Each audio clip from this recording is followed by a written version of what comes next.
Yo, no, I'm not cash nasty. Anyways, we got Rovant Gald.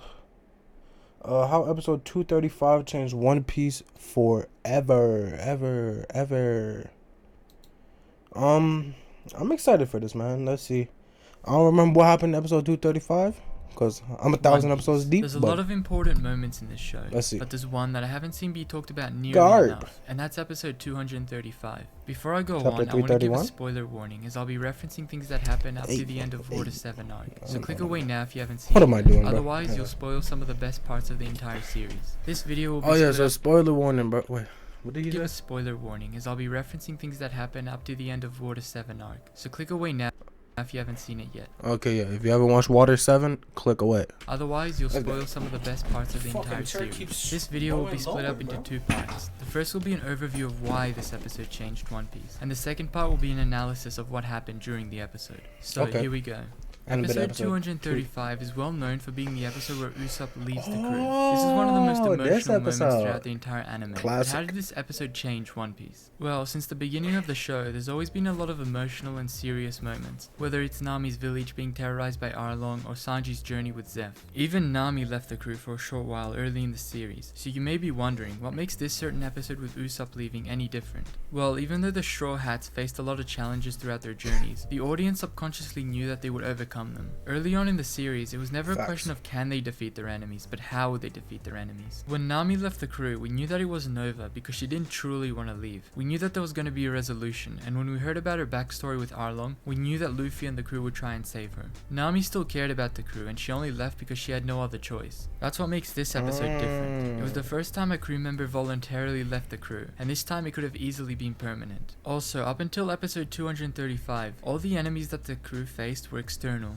Our expectation for the Straw Hats were that they were like a family, and even if they did have arguments and banter, there was never a time when the crew members had a falling out that almost tore the entire crew apart. The great thing about this moment was that it didn't feel forced or unnecessary. There was a lead up to it during everything that happened on the crew's adventures. I definitely made During that. the earlier episodes of One Piece, every enemy that the crew faced, they defeated. But as time went on, their enemies got much stronger. The harder their opponents became, the more the crew strained to rise up to the challenge and defeat them. Even though all the crew members were getting stronger, it came to a point where their enemies were too powerful to defeat anymore, and even Luffy started losing fights. The first time Luffy lost was to Smoker, then to Crocodile, Eneru, and then Admiral Aokiji. All these moments showed us that Luffy wasn't invincible, and at the rate that the Straw Hats were getting defeated by stronger and stronger enemies, there had to come a point where the crew wouldn't be able to take it anymore. Bro. That's exactly what happened at Water 7. The crew Damn, was were all those niggas low gear types?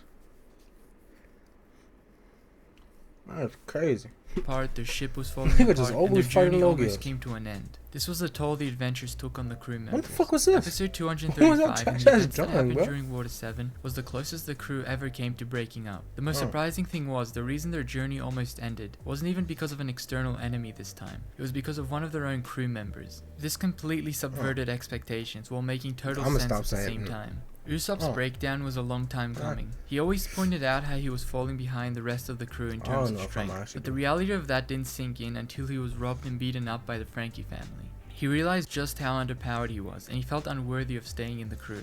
The timing of Usopp leaving the crew also happened while Robin was missing in Water 7, making 2 crew members potentially lost. On top of that, we knew that the Going Merry was dying, which technically makes it 3 crew members. One Piece changed after this episode. The show became a lot more serious as a whole because now we knew that it wasn't all a carefree adventure. This episode gave a sense of humanity to the series, which made it more realistic compared to what it used to be. Episode 235 was when we realized that even Luffy's closest friends could be there one moment and then gone the next. It showed us the consequences of everything the Straw Hats faced and the toll it took on the crew. The stakes became much higher in the arcs that came after this. It wasn't just about saving the citizens of countries anymore, like in Alabasta or Skypiea. The stakes became personal to the crew members and their survival. Now onto the analysis of the episode.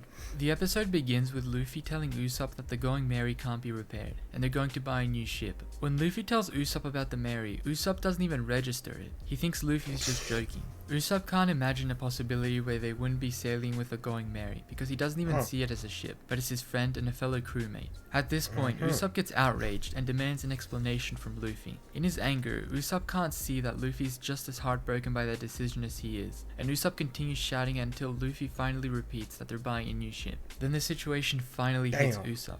He lashes out at Luffy, which is completely out of character for him. Usopp doesn't view it as a ship that's falling apart, but as his friend who's dying, and he accuses Luffy of leaving a friend behind without a second thought. Usopp keeps shouting at Luffy until Luffy gets angry as well. They both start shouting at each other, and Luffy tells Usopp that if he doesn't like the way they do things, then he should leave the crew. Before Luffy can finish his sentence, Sanji kicks him in the face and knocks him across the room. Damn. This moment with Sanji was interesting because it shows us just how much the whole crew means to him, which is something we don't usually see, and especially towards his male crewmates. The most important moment of this entire scene though was when Luffy told Usopp he should leave the crew. The moment when Luffy said that was the moment One Piece changed. It added emotional depth to the characters and made the entire show feel a lot more grounded and serious. Luffy saying that also made the scene more realistic, because in real life during the heat of an argument, people can say things that they would never say otherwise. It was shocking to hear Luffy say that, because from the very start of the series, we knew that Luffy's friends meant more to him than anything else. But now, we saw that those who didn't want to continue the journey and were willing to abandon the crew would be left behind, because nothing would stop Luffy from continuing his journey.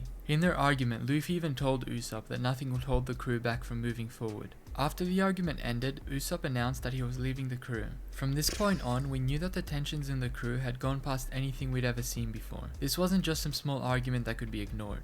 That was made clear in Zoro's speech to Luffy a little later in the arc, when Zoro threatened to leave the crew as well if Luffy forgave Usopp and allowed him to rejoin without apologizing. Since Zoro was the first crew member and the closest to Luffy, him threatening to leave would signal the end of the crew. Now, onto the fight between Luffy and Usopp. Even though Usopp challenged Luffy for ownership of the Mary, their fight actually had very little to do with that. Usopp was fighting his own insecurities when he was fighting Luffy. He believed that because he was beaten up and robbed, that he was the weakest crew member, and out of sheer rage and as a protest to how weak he was, he challenged Luffy to a fight. If Usopp wasn't beaten up that day, then he would have listened to reason about the Mary, and even though he'd protest, he wouldn't leave the crew over it. Instead, after being humiliated in front of his crew by the Frankie family, he let out his anger on Luffy, and then when Luffy retaliated, Usopp used that as an excuse to leave the crew and challenge him to a fight. Subconsciously, Usopp knew that there was no way he'd be able to win against Luffy, but he was so angry at himself that he didn't care. It's likely that he only left the crew and fought Luffy. That's a real nigga. Nigga said, I'm probably gonna lose this bitch. But fuck it, nigga, square up. The fact that you know you're gonna lose, but you gotta fight for what's yours, that's a real nigga. You know what I'm saying? Let's say you know this nigga a professional boxer, but he done disrespected you, but fight for what's yours, nigga. If you get your ass beat, you get your ass beat, but stand on your 10 toes. Luffy to punish himself for losing the money, and because he thought he was a burden to the crew. What Usopp didn't realize was that it was his own fear holding him back all along, and even though he was beaten up twice that day before he faced Luffy, he still managed to hold his own in the fight. In fact, Usopp never moved from the spot he stood while still putting Luffy through a hard time. Overall, these types of episodes are exactly what make One Piece so good, and this was one of the times that the show set new standards for itself. The character development was great, the story was exciting, and the stakes were higher than ever. Let me know your thoughts on this episode. I feel bad what do you for think would have Usopp happened if Usopp didn't rejoin the crew? Let me know if there's also any other One Piece related videos you'd like me to make. And thanks so much for watching if you made it this far. Bye for now. The crew would have got better. It's like, nah, let me stop. Out of all the... Bro, oh my god, man. Oh my god. They just be playing the next video, bro. Like, I don't want to play it. Anyways, what would happen if Usopp actually left the crew?